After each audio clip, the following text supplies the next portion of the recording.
ಪ್ರತಿನಿತ್ಯ ನಮ್ಮ ಕಣ್ಣ ಮುಂದೆ ನಾವು ಹಲವು ವಿಪರ್ಯಾಸಗಳನ್ನು ನೋಡುತ್ತೇವೆ, ಮತ್ತದು ಸತ್ಯವೂ ಆಗಿದೆ. ನೀವು ಹಾಲು ಹಾಕವ್ ನೋಡ್ರಿ, ಹಾಲು ಹಾಕವ ಎಷ್ಟು ವಿಪರ್ಯಾಸ ಅಂದ್ರೆ, ಹಾಲು ಹಾಕವ ಮನೆ ಹೋಗಿ ಹಾಕಬೇಕು. ಆದ್ರೆ ಹೆಂಡದ ಅಂಗಡಿ ಮುಂದೆ, ಅಲ್ಕೋ ಹಾಲಿನ ಅಂಗಡಿ ಮುಂದೆ ಕಿವಿ ಇರ್ತೈತಿ. ಇದು ವಿಪರ್ಯಾಸ. ಇದು ಹಾಲಿನ ಅಂಗಡಿ ಮುಂದಿರೋದಿಲ್ಲ, ಹಾಲು ಹಾಕವ ಮನೆ ಅಡ್ಡಾಡ್ಬೇಕು. ಆದ್ರೆ ಅಲ್ಕೋ ಹಾಲಿನ ಅಂಗಡಿ ಮುಂದೆ ಕಿವಿ ಹಚ್ಚಿರ್ತಾರೆ ಜನ. ಯಾವನಿಗೆ ಒಂದು ಲಿವರ್ ಫೇಲ್ ಆಗಿತ್ತಂತ, ಕುಡ್ದು ದೇವ್ರಿಗೆ ಹೇಳ್ದಂತ, ಯಪ್ಪ ಭಗವಂತ ನನಗೆ ಹಲ್ಲು ಬೇಕಾದ್ರೆ 2 ಕೊಡು, ಲಿವರ್ ಮಾತ್ರ 32 ಕೊಡು ನೀನಂತ. ಒಂದು ಫೇಲ್ ಆದರೂ ಎಕ್ಸ್ಟ್ರಾ ಇರಲಿ, ಅದು ಸ್ಟೆಫ್ನಿ ಇದ್ದಂಗ.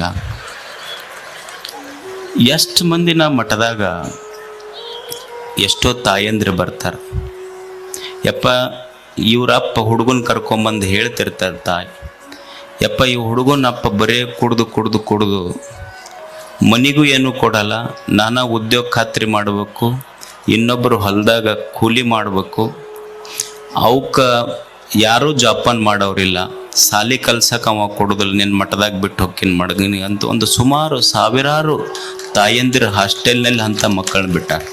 ನೂರಾರು ತಾಯಂದಿರು ಅಂದ್ರೆ ನಮ್ಮಲ್ಲಿ ಅವರಷ್ಟೇ ಅಲ್ಲ, ಭಾಳಷ್ಟು ಜನ ಇವತ್ತು ಕುಡಿತಕ್ಕೆ ಎಷ್ಟು ದಾಸರಾಗಿದ್ದಾರೆ.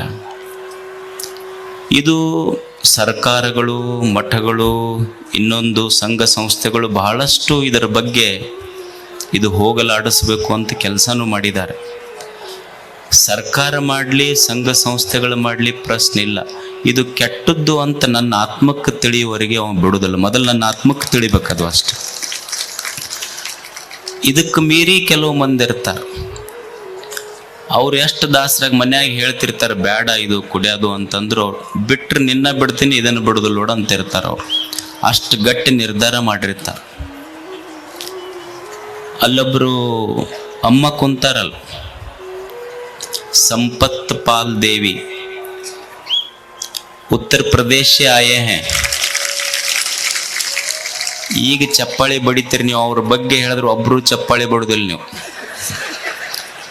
She is A very special guest for us.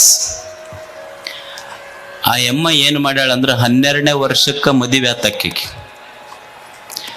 20 ವರ್ಷಕ್ಕೆ 5 ಮಂದಿ ಮಕ್ಕಳು, ಬಡತನ, ಮನಿ ಮಗಳೊಂದು ಬಡವ ಕುಟುಂಬ. ಅವ ಗಂಡ ಬರೇ ಕುಡ್ದು ಬಂದು ಹೆಣ್ತಿಗೆ ಬಡಿತಿದ್ನಂತ. ಮತ್ತು ಇವು ಕುಡ್ದು ಬಂದು ಹೆಣ್ಮಕ್ಳಿಗೆ ಬಡಿಯೋರ್ದು ಒಂದು ಸಂಖ್ಯೆ ಭಾಳ ಆತು ಊರಾಗ. ಕುಡಿಯೋದು ಹೆಣ್ಮಕ್ಳನ್ನ ಹಾಕೊಂಡು ಬಡಿಯೋದು. ಈ ಹೆಣ್ಮಕ್ಳಿಗೆ ಸಾಕಾತ್. ಈ ಅಮ್ಮ ಏನು ಮಾಡಲ್ಲ ಅಂದ್ರೆ, ಬರೇ ಇವು ದುಡ್ಯವ್ರು ನಾವು, ಕುಡಿಯೋರು ಅವರು.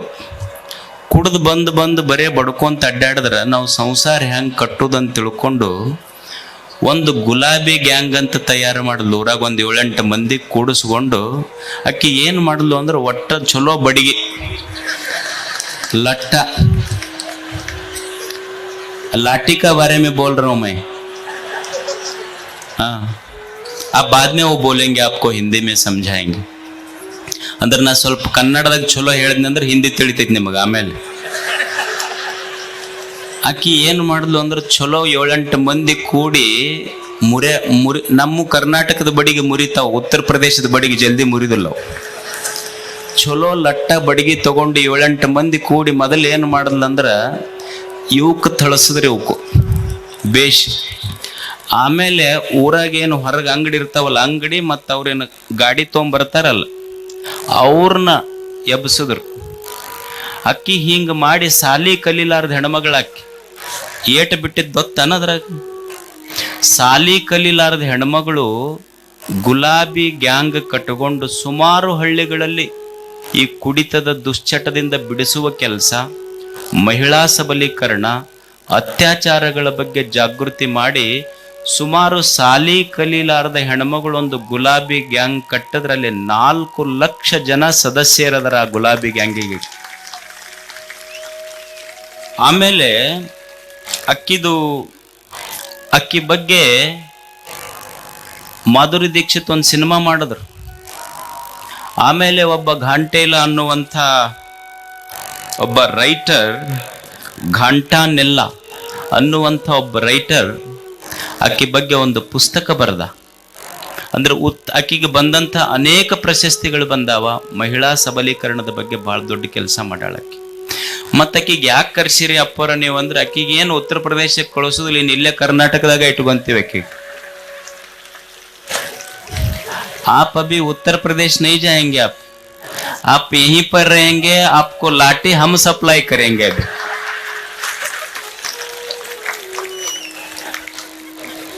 अभी गांव गांव में जाएंगे, गुलाबी गैंग यहां पर भी रहेगा. अभी हिंदी समझते, देखो आप बोल रही थी इनको हिंदी समझ में नहीं आएगा.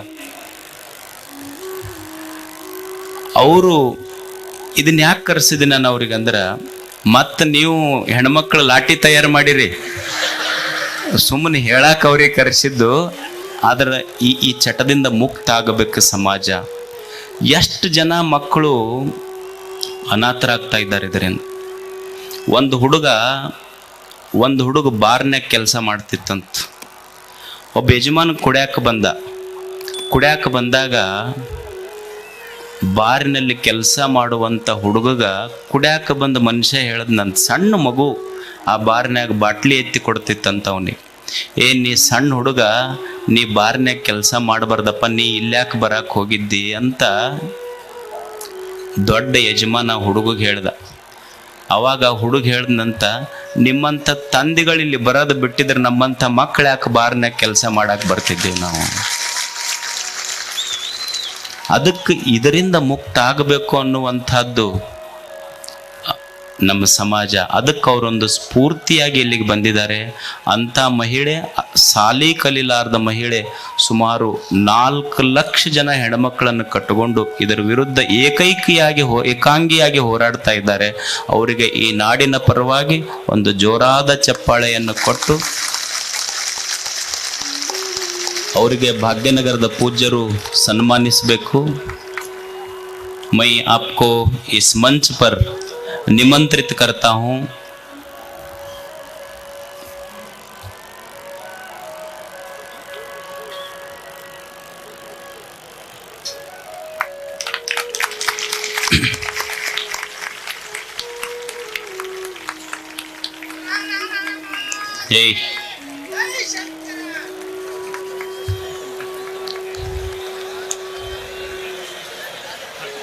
ನಿನಗೆ ಊರಿಗೆ ಹೋಗಿಂದೊಂದು ಬಡಿಗೆ ಕೊಡ್ತೀವಪ್ಪ, ನಿನಗೆ ಇಲ್ಲಿ ಬೇಡ. मैं आपको निमंत्रित करता हूं, आप 2 शब्द कहे, अब फिर आना, लाठी लेके ही आना. हम इधर हॉस्पिटल भी बनाएंगे उनको.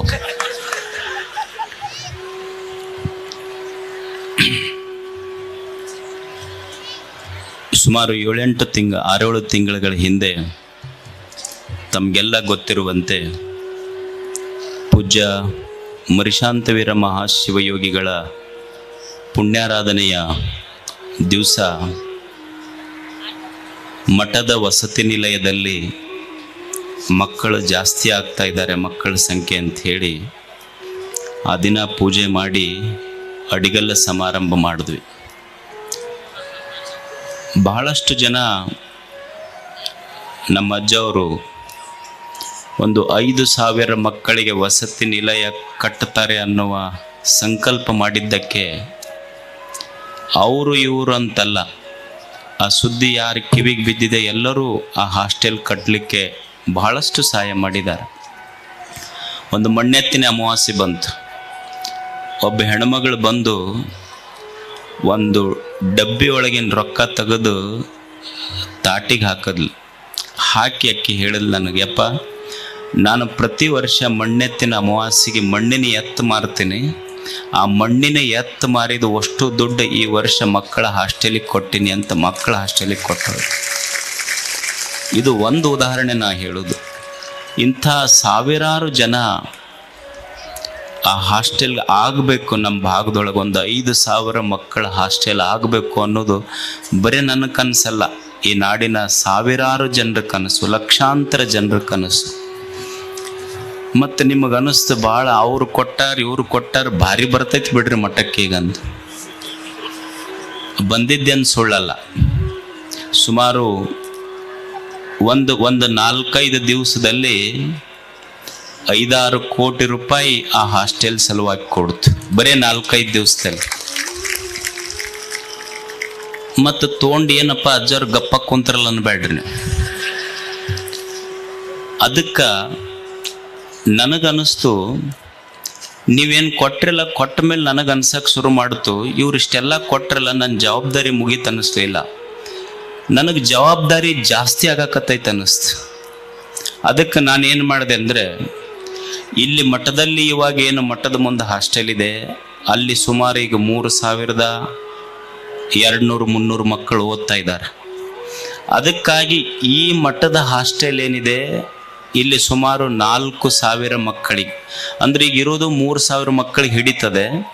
ಇನ್ನೊಂದು 1000 ಮಕ್ಕಳಿಗೆ ಇಲ್ಲಿ ಮಾಡಿ ಈ ಮಠದ ಮುಂದೆ 5ನೇ ಕ್ಲಾಸ್ನಿಂದ 10ನೇ ಕ್ಲಾಸಿನವರೆಗೆ ಓದುವ ಸಣ್ಣ ಮಕ್ಕಳೇನಿದ್ದಾರೆ ಅವ್ರಿಗೆ ಇಲ್ಲಿ 4000 ಮಕ್ಕಳಿಗೆ ಹಾಸ್ಟೆಲ್ ಇಲ್ಲಿ ರೆಡಿ ಮಾಡುತ್ತೇನೆ. ಮತ್ತು PUC ಮಕ್ಕಳೇನಿದ್ದಾರೆ, ಇವತ್ತು ಹಳ್ಳಿಗಳಲ್ಲಿ PUC ಕಾಲೇಜ್ ಇಲ್ಲ. ಅದಕ್ಕಾಗಿ ಅಂಥ ಮಕ್ಕಳಿಗೆ ಏನು ಮಾಡಬೇಕು ಅಂದರೆ, ಈ ಕಾಟ್ರಳ್ಳಿ ಮತ್ತು ಕೋಳೂರು ಇಲ್ಲಿಂದ ಒಂದು 6-7 ಕಿಲೋಮೀಟರ್ ಆಗ್ತದೆ ನಮ್ಮ ಹೈವೇದಿಂದ. ಅಲ್ಲಿ ಸುಮಾರು ಒಂದು 38 ಎಕರೆ ಜಾಗ ಇದೆ.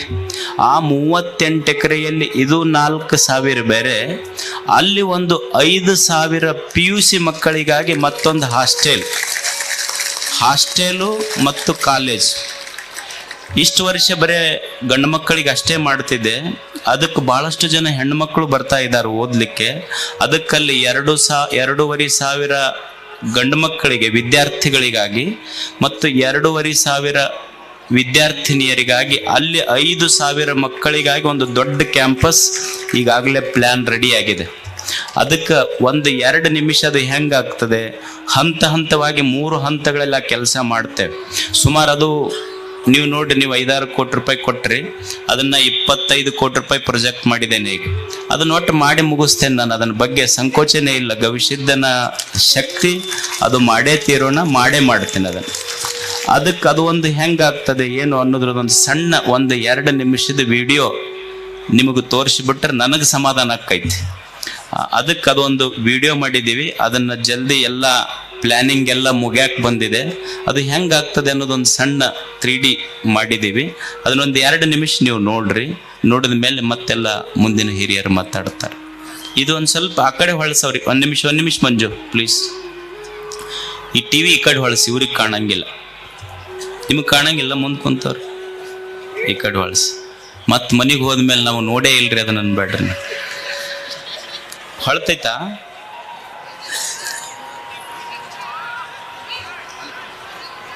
ಅಲ್ಲ ಅವ್ರಿಗೆ ಕಾಣ. ಅದು ಒಂದ ಹೊಳಿಸ್ಬಿಡು ಸಾಕು. ಇಲ್ಲಿ ಬಿಡು. ಇವ್ರಿಗೆ ಕಾಣಂಗಿಲ್ಲ.